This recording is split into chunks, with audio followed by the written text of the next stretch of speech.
Welcome to Indie by Popular Demand. My name's Shirley Jean. I'm an indie artist, and I'm here to share with you things I wish I had known when I first started.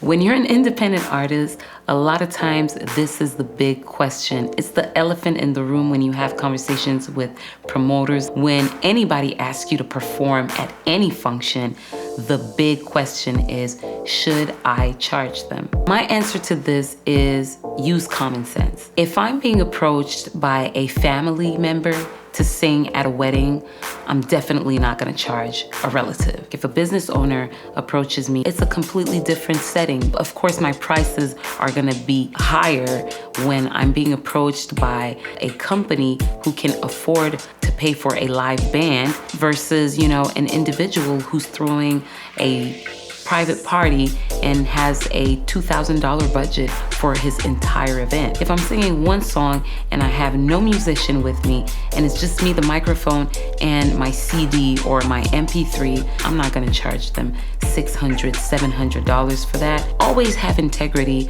Always listen to your client. Try to pick up on cues. If you see that they're struggling, with paying $200, $300, don't charge them $500 for a performance. It makes no sense. It's okay sometimes to be a little more open-minded, and sometimes you never know, performing at this specific event can actually open doors. Don't fall for that whole exposure speech. I've heard it a million times. You're gonna get a lot of exposure. Pay for exposure. It's called advertising. So when I want to be paying for exposure, I'll do it myself on my own terms. If you're asking me to perform at an event, obviously I'm going to charge you for my services. There are certain types of events like fundraisers. Of course, you don't want to overprice, and sometimes you can even do it for free if it's a cause that is close to your heart. If I go to a venue and I say, listen, I want to perform at your venue or I want to perform at your event, I'm not necessarily expecting them to pay me for it, not in the beginning at least.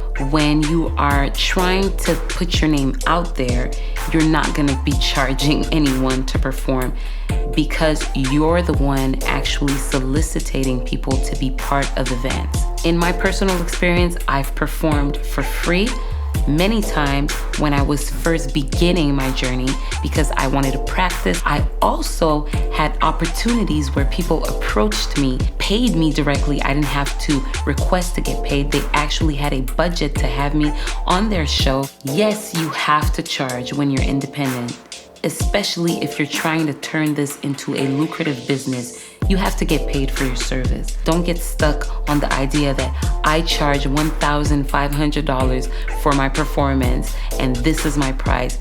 You can play around with it. Making a living off of live performing can be tricky, but it can definitely be done. Thank you so much for watching. I hope this information was helpful to you. This was Indie by Popular Demand. My name's Shirley Jean, and I'll see you next time.